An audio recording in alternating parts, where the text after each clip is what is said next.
Docteur Yves Lecomte, vous êtes biologiste, vous pratiquez l'apiculture depuis 50 ans, donc une grande expérience. Avec des études universitaires en biologie, vous avez réalisé une thèse sur les interactions abeilles-varrois et vous êtes actuellement à l'INRAE d'Avignon depuis 1990, comme vous dites en France. Et le Oui. thème de votre conférence, c'est « Ces abeilles sauvages qui résistent aux varroa, mécanismes et communication chimique hôtes parasites ». Vous avez 1 heure devant vous, docteur Lecomte. Merci. Bon, merci beaucoup.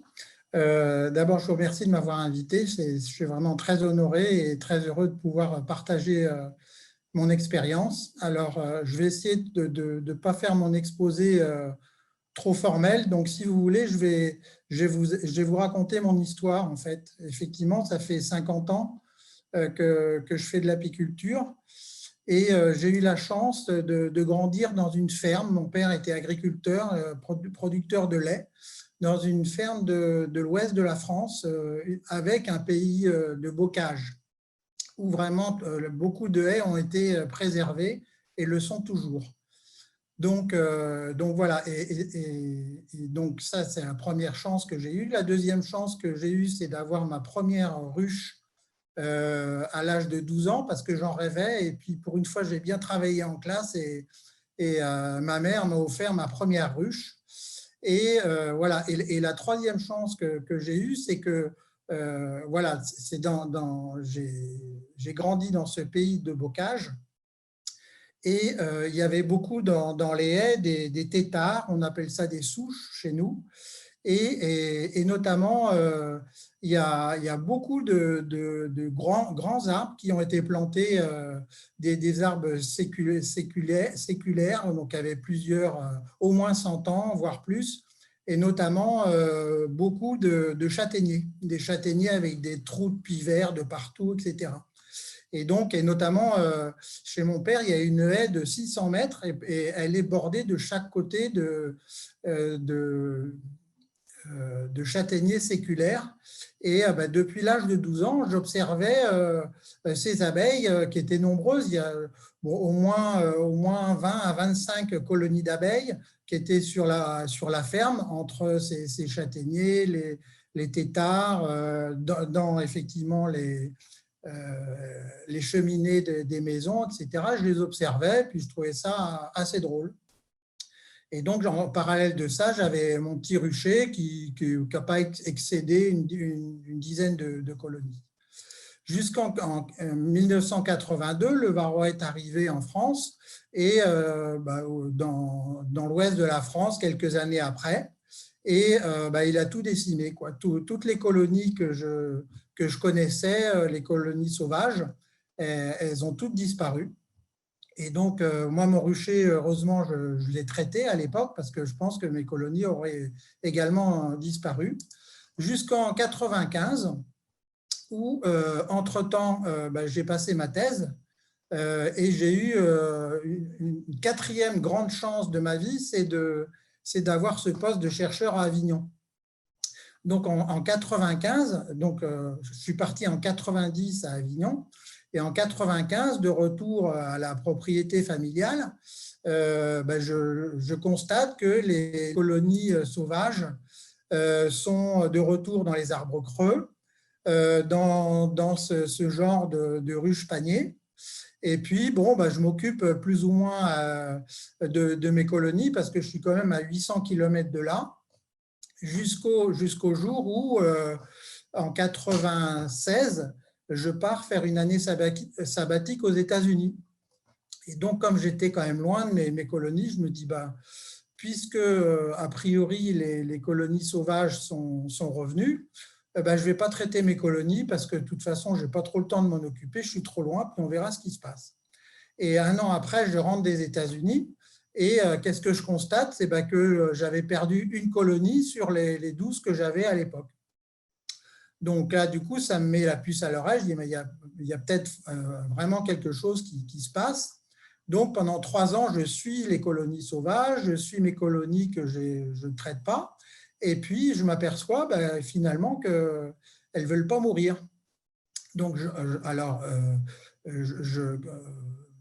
je contacte les apiculteurs apiculteurs, notamment d'une association qui s'appelle l'ANERCEA, et je leur parle de ça, mais ils disent « Ouais, mais tu n'es pas forcément le seul, peut-être que tu devrais lancer un programme là-dessus. » Donc, voilà, alors, et donc j'avais ces abeilles qui semblaient résister dans l'ouest de la France. Et puis, même chose à Avignon, où je constate qu'autour d'Avignon, dans la campagne, il y a des essaims sauvages que je commence à suivre et qui semblent ne pas vouloir mourir. Donc, en 98, je commence à m'intéresser à ça et à essayer de caractériser cette survie de ces colonies. Et pour ça, je veux valider la survie, ce phénomène de survie, et si jamais vraiment elles survivent, essayer d'expliquer pourquoi. Alors, voilà quelle a été ma stratégie. Donc, j'ai fait une investigation auprès des apiculteurs. Et donc, j'ai envoyé une publicité dans les journaux apicoles en disant, ben voilà ce que j'ai constaté. Est-ce que vous n'auriez pas autour de vous connaissance de colonies d'abeilles abandonnées que je pourrais récupérer et qui n'ont pas été traitées au moins pendant 2, voire 3 ans? Et donc, bon, je pensais que ça n'allait pas marcher et finalement, ça a super bien marché. Parce que, alors j'ai mis les services vétérinaires aussi dans le coup, parce qu'ils sont souvent au courant de ce qui se passe là-dessus. Et puis, c'était souvent des papés, des grands-pères qui étaient morts et leur rucher était abandonné pendant plusieurs années. Donc, on a récupéré 70 colonies dans la France entière. Donc, les colonies qui étaient au nord de la Loire, je dirais, on les a collectées et on les a concentrées dans la Sarthe et dans l'Orne, donc dans l'ouest de la France. Et les colonies qui ont été collectées en dessous de la Loire, on les a ramenées à Avignon pour les suivre. Et qu'est-ce qu'on a fait? On a marqué la reine pour être sûr qu'elle ne s'aimait pas, savoir voilà, ce qui se passait pour les sémages. On a essayé de faire deux visites mensuelles pour voir s'il n'y avait pas de loques ou de mauvaises maladies. Et puis c'est tout, rien d'autre. Et on les a laissés comme ça et on a regardé ce qui nous intéressait, c'est-à-dire la survie. Et puis aussi, on leur a pris leur miel, mais juste ce qu'il y avait dans les hausses, etc. Bon. Et voilà, au bout de quelques années, on les a laissées toutes seules. Et ces 70 colonies, eh bien, elles ont survécu en moyenne 7,7 ans et demi, je veux dire, en moyenne. Et avec le maximum, c'était, voilà, je vous présente notre mascotte, la 222, qu'on a été récupérée dans le sud de Paris et qui, elle, a vécu 15 ans. Alors, effectivement, elle a essaimé, etc., mais c'est toujours la même colonie qui est restée pendant 15 ans. Voilà, donc c'était la preuve que ces colonies, eh ben, quand on ne les traitait pas, elles pouvaient vivre plus que 2 ans ou 3 ans, puisqu'elles vivaient plus de 7 ans. Donc ensuite, on s'est intéressé au mécanisme. Alors, on a mis des plateaux grillagés pour compter les varrois qui tombaient sur les langes. Et puis, on a comparé nos colonies qui survivent en noir, vous voyez, par rapport aux colonies qui étaient sensibles, qui étaient en fait des colonies hybrides qu'on a à l'INRA. Et vous voyez que la population de varrois est bien moindre dans ces colonies qui survivent. On a aussi essayé enfin pas essayé, on a fait du comptage de varrois sur des abeilles phorétiques et vous voyez en vert, les abeilles témoins, donc sensibles, ont beaucoup plus de varrois en moyenne que les abeilles qui survivent, qui sont en orange. Voilà. Alors, comme on les surveillait 2 fois par mois, on n'a pas vu de problème particulier de loques, etc. Donc, très bien.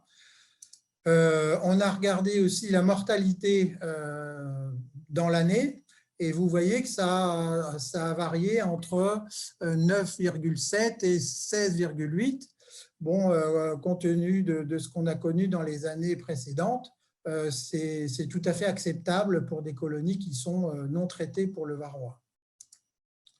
On a regardé l'essaimage. Alors, vous voyez, comme on ne s'en occupe pas, comme les colonies témoins en blanc, on ne les a pas empêchées d'essaimer, et vous voyez qu'elles essaiment. Mais elles n'essaiment pas plus en moyenne que des colonies normales.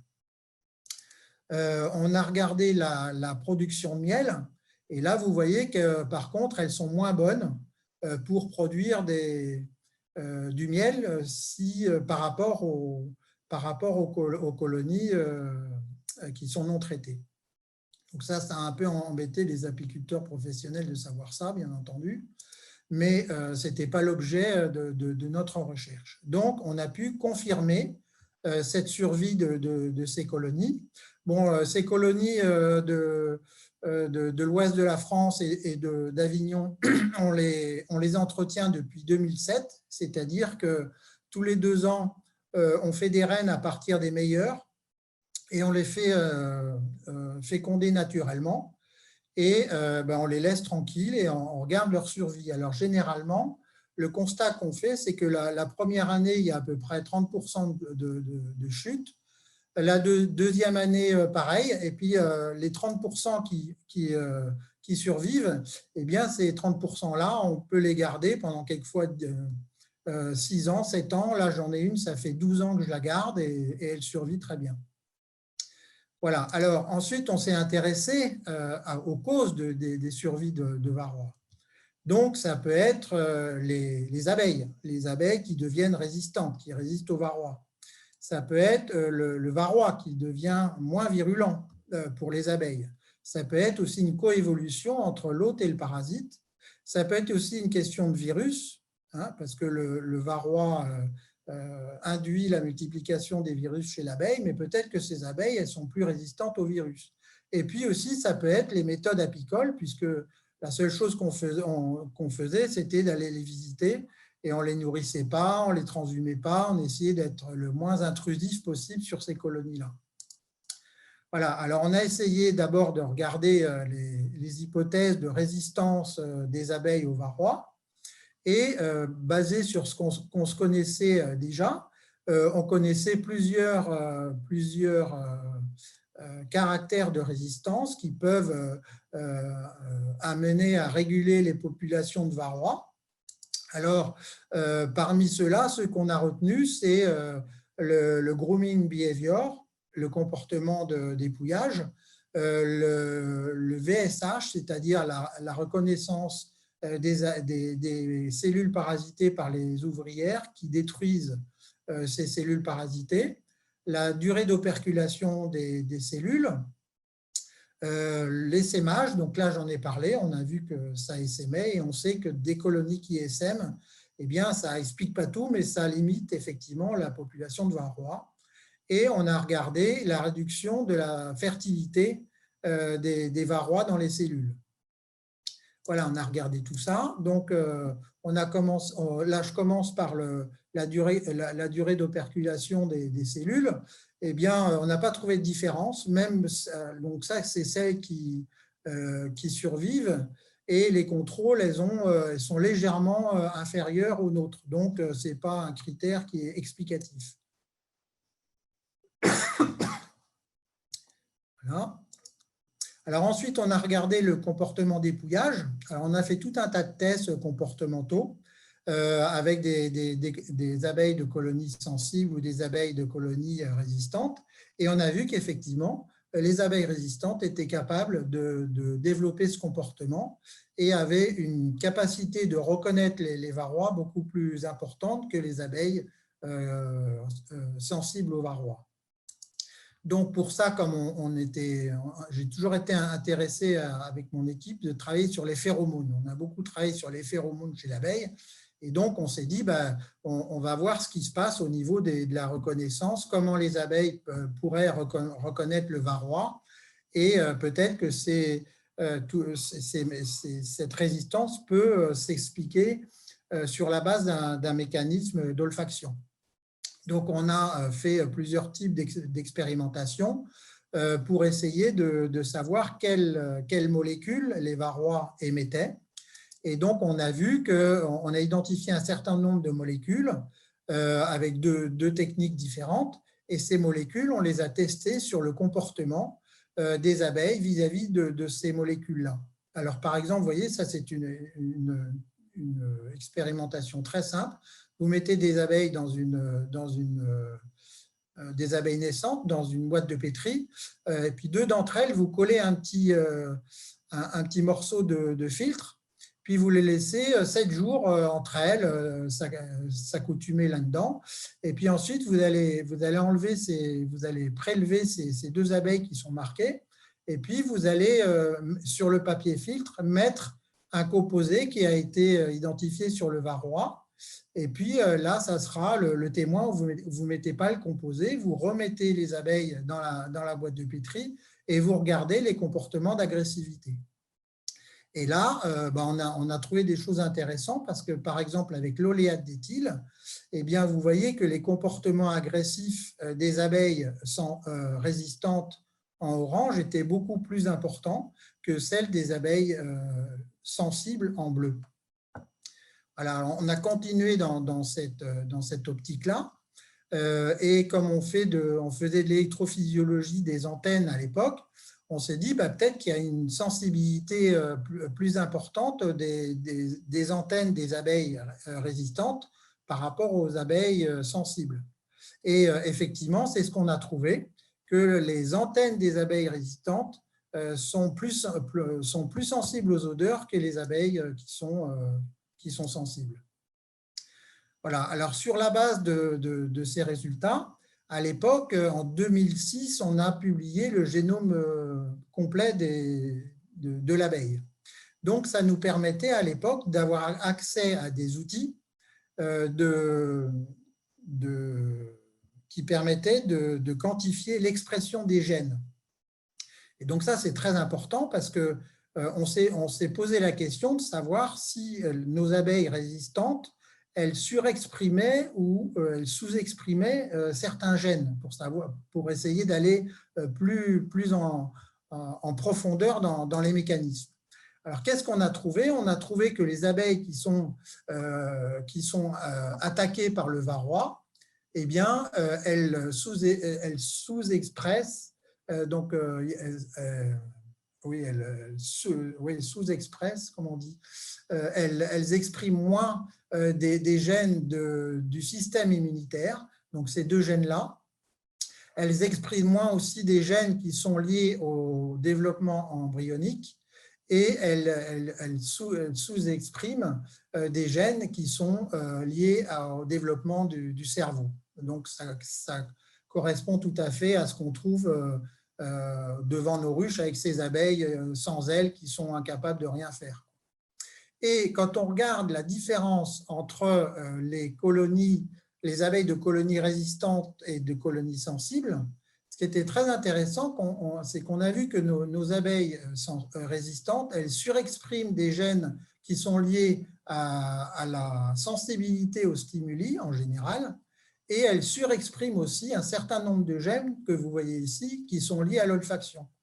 Donc là encore, ça amène du grain à notre moulin pour dire que ces phénomènes d'olfaction sont très importants dans ces mécanismes de résistance. Ensuite, on a collaboré avec le laboratoire de Ingemar Friis en Suède, qui lui développait des colonies résistantes sur l'île de Gotland. Et donc, on s'est intéressé de savoir quelle était la reproduction des varrois dans les colonies d'Avignon, en gris, ou dans les colonies de Suède, en noir, et de Suède en gris. Et donc, qu'est-ce qu'on a vu? Qu'est-ce qu'on a vu? On a vu que les colonies qui survivent naturellement, eh bien, les varrois ont une moindre reproduction. Vous voyez ici, à peine 0,5 par rapport à des colonies qui sont sensibles, plus de 0,7 pour les colonies d'Avignon. Bon, alors ça, c'était vraiment indicatif, on était bien contents.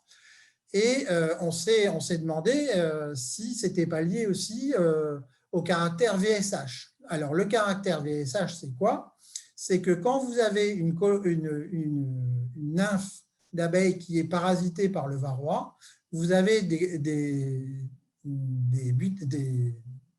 ouvrières qui sont capables de détecter la cellule parasitée, de désoperculer cette cellule et de tout virer. Donc, elle mange la nymphe et comme ça empêche le varroa de se reproduire. Alors depuis, on a aussi travaillé sur le caractère de réoperculation. Donc, vous avez des abeilles qui désoperculent et ça permet au varroa de partir et ensuite elles réoperculent. Voilà, c'est deux phénomènes un peu complémentaires, quoi. Donc, la désoperculation, réoperculation, ça serait le phénomène un peu en premier. Et puis, il y a le phénomène plus poussé où on vire tout, quoi. Hein. Donc, on s'est intéressé à ce phénomène-là et on a montré qu'effectivement, nos abeilles qui survivent sont varroa hygiéniques. Donc, voilà, deuxième constat. Et à l'époque, on connaissait John Arbaugh et Jeffrey Harris à l'USDA de Bâton Rouge en Louisiane, aux États-Unis, qui travaillaient, eux, sur le VSH. Et donc, ils avaient des colonies qui étaient VSH et pas VSH. Donc, on a collaboré avec eux pour savoir s'il n'y avait pas des gènes qui étaient eux aussi surexprimés ou sous-exprimés sur leurs abeilles VSH. Et qu'est-ce qu'on a montré? On a montré qu'effectivement, dans leurs abeilles qui sont VSH, vous avez un certain nombre de gènes qui sont liés à l'olfaction, notamment les odorant binding proteins, qui sont surexprimés chez leurs abeilles. Et donc, voilà, encore une fois, ça va dans le sens d'une meilleure olfaction. Entre-temps, il y a Fanny Mondé qui a montré que elle a fait la même étude, mais nous, avec John Arbaugh, on avait travaillé sur des cerveaux d'abeilles et Fanny, elle a travaillé sur des antennes. Donc, elle a pris des antennes d'abeilles sensitives versus non VSH. Et puis, elle a regardé ce qui se passait. Et bien, dans les antennes, c'est la même chose. Vous avez des gènes impliqués dans l'olfaction qui sont surexprimés. Voilà. Alors, pour la petite anecdote, on a développé une autre expérimentation qui va peut-être, à mon avis, vous amuser. C'est qu'on a mis dans le même rucher des abeilles qui survivaient et des colonies qui étaient sensibles. Et on a regardé quel type de propolis elles allaient chercher. Et on a fait ça en collaboration avec le professeur Bankova et Popova, qui, eux, sont des spécialistes de la propolis, etc., chez l'abeille. Et donc, qu'est-ce qu'on a découvert? C'est que les abeilles résistantes au varroa, enfin qui survivent au varroa, elles vont chercher une propolis qui contient plus de caféate ou d'acide caféique que les abeilles qui sont sensibles. Or, les caféates ou les acides caféiques ont un effet reconnu pour lutter contre les infections, notamment les pathogènes genre micro-organismes dans la colonie.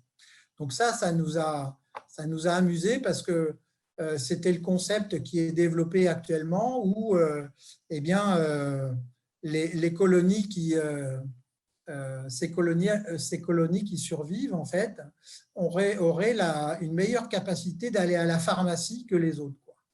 Voilà. Alors ensuite, on s'est intéressé aux virus. Alors ça, c'était dans les années 2000. On a regardé tous ces virus-là, mais avec des méthodes qui étaient moins voilà, immunodiffusion et ELISA, moins pointues qu'à l'heure actuelle. Et donc, on a vu que dans nos colonies, il y avait moins d'ABPV dans les colonies résistantes et de CBPV que dans les colonies sensibles. Donc, qu'est-ce qu'on a fait? On a fait des injections de virus des colonies sensibles ou des colonies résistantes de ces virus. Et en fait, on n'a pas vu de différence sur la survie de ces colonies. Donc, a priori, ça serait pas, enfin, on n'a pas montré que ces colonies étaient plus résistantes au virus. Mais en 2017, on a refait l'expérimentation avec toujours ces lignées qu'on a conservées, avec des outils plus modernes, et on n'a pas vu du tout de différence significative du taux de virus entre les souches résistantes ou les souches sensibles. Par contre, ce qu'on a vu, ça c'est Anne Dalmont de notre laboratoire qui a montré ça, c'est que le virus des ailes déformées, par exemple, eh bien, il recombine avec d'autres virus, notamment le virus qu'on appelle VDV. Donc là, vous voyez un virus qui a recombiné une fois. Là, vous voyez deux recombinaisons entre les deux virus. Et là, vous voyez un triple recombinant. Et ce triple recombinant, on l'a trouvé dans nos colonies qui survivent. Et on ne l'a pas trouvé dans nos colonies qui sont sensibles. Alors, est-ce que ce triple recombinant serait moins pathogène pour les abeilles? Je ne sais pas. Il faut qu'on le démontre, mais en tout cas, voilà, on en est de là. Alors, autre hypothèse, peut-être que les varrois qui sont dans nos colonies d'abeilles sensibles sont moins virulents que ceux qui sont dans les autres colonies. Pour ça, on a développé des marqueurs moléculaires qu'on appelle des microsatellites, et on a regardé l'ADN mitochondrial et l'ADN nucléaire pour voir quelle était la diversité génétique de nos varrois, sachant qu'à l'époque, on avait deux types de varrois sur la planète, soit l'haplotype coréen en orange. Donc l'haplotype, si vous voulez, c'est une sous-espèce, on peut dire ça, ou une lignée, et en tout cas qui sont génétiquement bien différenciés. Et puis nous, en France, on avait l'haplotype coréen. Et donc, on a travaillé sur l'haplotype coréen, et en fait, on a trouvé que les varrois en France ou même dans le monde entier de l'haplotype coréen étaient de structure clonale.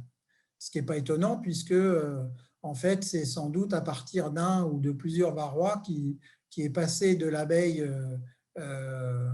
Apis cerana sur l'abeille mellifera dans l'est de la Russie et qui a remonté, qui a investi le monde entier. Donc, ce n'était pas forcément étonnant, sauf que une dizaine d'années d'après, on a développé des méthodes plus précises avec d'autres microsatellites. Et qu'est-ce qu'on a montré? On a montré que dans les colonies qui survivent, on a des populations qu'on peut génétiquement différencier, des populations de varrois, qu'on peut génétiquement différencier par rapport aux populations qui sont dans des colonies sensibles. Donc peut-être qu'effectivement, il y a une évolution des varrois vers une moindre virulence. Bon, ça, on ne l'a pas montré encore, mais on a montré la première étape, c'est-à-dire qu'il y a des différenciations entre les populations de varrois. Voilà. Alors, en France, quelles sont les leçons qu'on peut tirer de ça? Eh bien, il y a différentes causes pour expliquer la survie de nos abeilles. C'est l'immunité sociale ou l'immunité individuelle, l'olfaction, la propolis, les virus, on ne sait pas. C'est la reproduction des varrois et le VSH. C'est aussi l'essaimage. Et donc, c'est probablement pas un seul de ces mécanismes. Alors peut-être que le VSH est très important, mais il y a aussi un peu des autres mécanismes, et c'est probablement l'ensemble de ces mécanismes qui les rend résistantes aux varrois, ou qui leur permet de survivre aux varrois. Voilà, alors nous, on pense qu'un des caractères les plus intéressants, c'est le VSH. Donc, on travaille là-dessus actuellement, notamment avec Fanny Mondet, qui est dans notre équipe, et qui s'intéresse particulièrement à ça.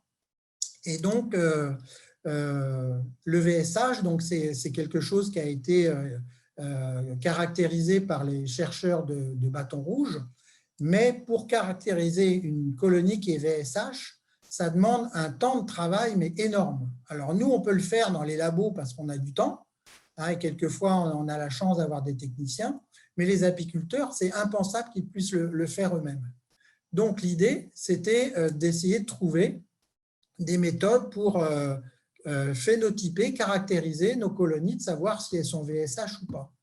Et pour ça, avec Fanny, on a étudié les molécules qui étaient produites par ces cellules infestées et qui induisaient le comportement de désoperculation par les abeilles.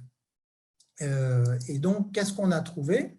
On a trouvé que les cellules infestées, elles produisaient plus d'esters phéromonaux, hein, qu'on connaît, qui sont des phéromones de couvain, et elles émettent 6 composés qu'on appelle des VPS, qui sont spéciales à ces cellules parasitées. Donc, on a pris chacun de ces VPS et puis on les a injectés avec une toute petite seringue juste derrière l'opercule et on a regardé ce qui se passait.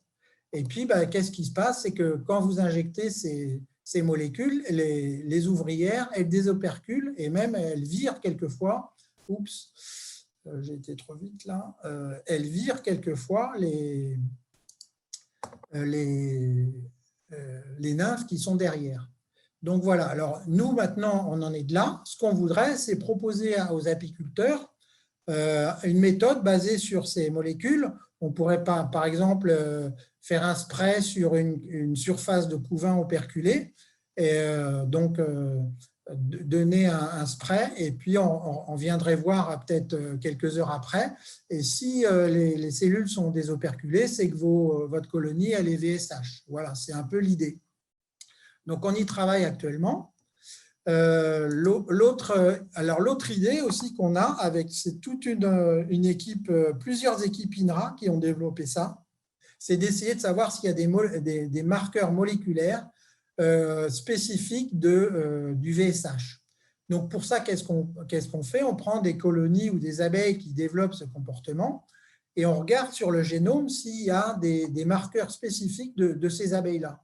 Et l'idée, c'est de dire que quand on aura identifié ces marqueurs-là, on pourra demander aux apiculteurs qui nous fournissent, je ne sais pas, 15 ou 30 ouvrières. Et nous, on regardera si leurs ouvrières, donc si leur colonie possède ces marqueurs-là, et ça leur permettra d'orienter la sélection de leurs abeilles sur des colonies qui possèdent ces marqueurs ou pourquoi pas qui possèdent aussi la capacité de désoperculer des cellules quand on spraye des molécules qui sont appliquées dans le VSH. Voilà, pourquoi pas utiliser les deux techniques. Voilà, alors, voilà, c'était pour les aspects communication chimique. Alors, bon, en France, on a fait tout ce travail qu'on a commencé depuis longtemps, mais on n'est pas les seuls. Il y a John Kefus aussi qui développe une population d'abeilles résistantes aux varroa depuis même un peu avant nous, hein, avec succès. Je vous ai parlé de la Suède, Ingemar Friis. Alors, eux, c'était un peu différent. Ils ont amené dans l'île de Gotland, je crois que c'est 180 colonies d'abeilles. Ils les ont laissées tranquilles avec des varrois. Et puis, ils sont revenus un an après, enfin, j'exagère, mais c'est un peu la méthode. La méthode Bond, vous savez, Jess Bond, to live or let die. C'est-à-dire que, eh bien, on laisse les abeilles, soit elles vivent, soit elles meurent. Et donc, en Suède, et aussi, ça a été la méthode de Kefus, eh bien, en Suède, ils ont développé cette méthode-là. Ils ont perdu beaucoup de colonies les premières années, mais après, sur celles qui restaient, eh bien, elles se sont révélées résistantes. Alors, il y a des colonies aussi en Norvège Aux États-Unis, il y a notre abeille, leur abeille africanisée qui, elle, s'est répandue partout, presque partout sur le continent américain et qui résiste naturellement sans aucun traitement à varroa. Il y a les abeilles de Tom Seeley. La population n'est pas très importante, mais il a fait un travail de fond qui vous a été expliqué ce matin. Et puis, il y a à Porto Rico les abeilles du professeur Tugrul-Jiré, qui est un ami, qui lui, alors c'est des abeilles africanisées, mais qui sont gentilles. Et donc, elles résistent au varroa. Et vous voyez, il m'a invité, alors j'étais bien content, il m'a invité à lui rendre visite. On collabore sur un autre programme. Et là, vous voyez, ces abeilles africanisées, on peut y aller sans gants, elles ne piquent pas et elles sont résistantes au varroa. Voilà, alors il y a Barbara Locke qui avait fait un article aussi qui a montré qu'il y a tout un tas de places au monde où il existe des abeilles qui résistent au varroa, notamment en Afrique du Sud, avec les deux sous-espèces qu'il possède là-bas, c'est-à-dire Capensis et Scutellata, elles résistent. Au Kenya, elles résistent. En Tunisie, il y en a qui résistent. Primorsky en Russie résiste. Donc, vous voyez, en fait, c'est quelque chose qui semble se généraliser, heureusement.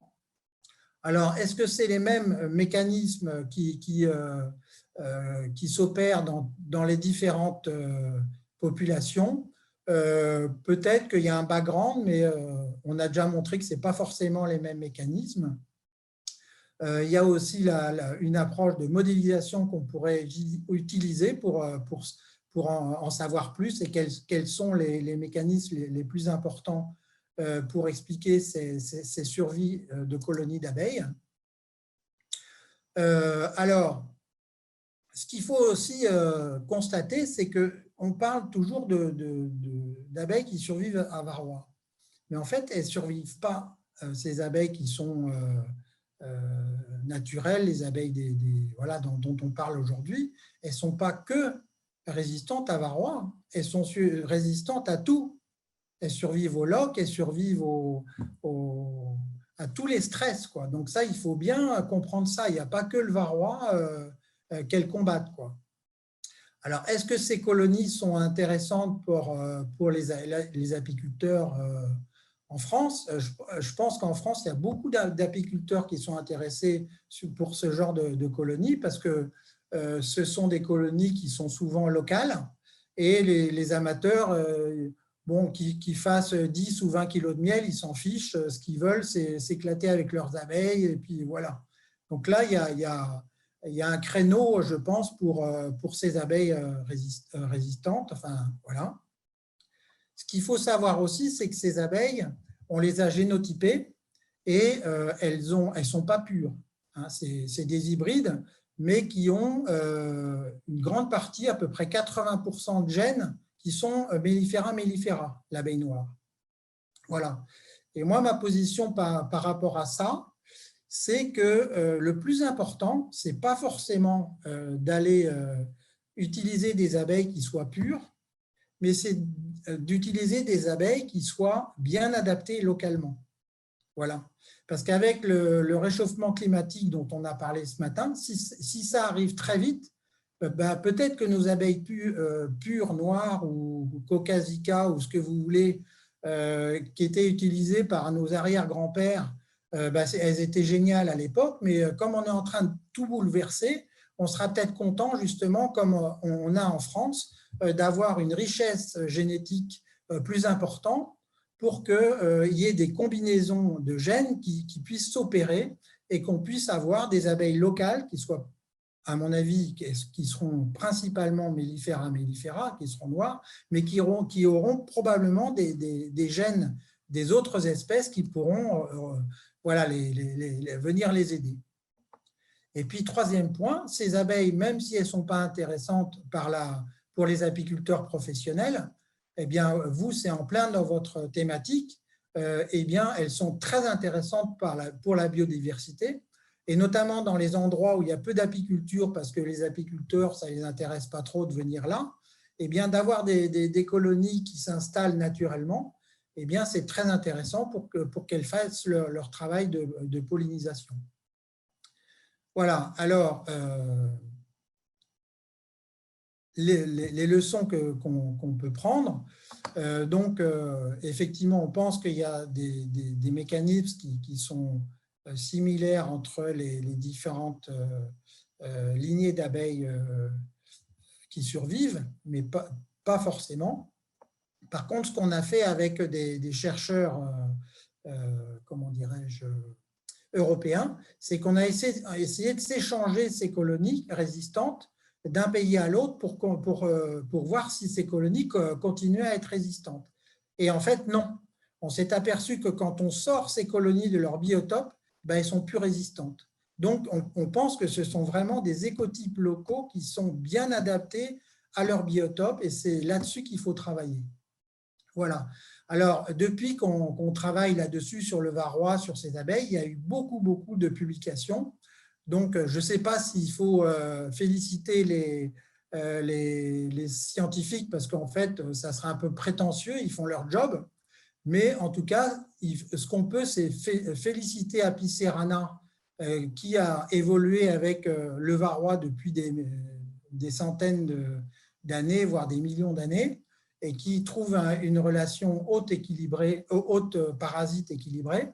Et puis, féliciter nos abeilles mellifera parce qu'on s'aperçoit que ce phénomène de survie, de résistance, eh bien, c'est quelque chose qui est réel, qui apparaît un peu partout dans le monde et sur lequel on peut vraiment travailler. Donc, oui, elles peuvent le faire et donc, pour moi et pour nous, je pense que c'est vraiment un espoir pour l'avenir de ces abeilles qui sont vraiment très intéressantes et j'espère de l'apiculture. Voilà, je vous remercie. Merci, Dr. Yves Lecomte, pour votre super exposé, très complet, très riche et effectivement plein d'enseignements grâce à ces nombreuses expériences que vous avez pu soit mener, soit répertorier aussi. Donc là, pour nous, cette journée se déroule vraiment de superbe manière grâce à tout le monde.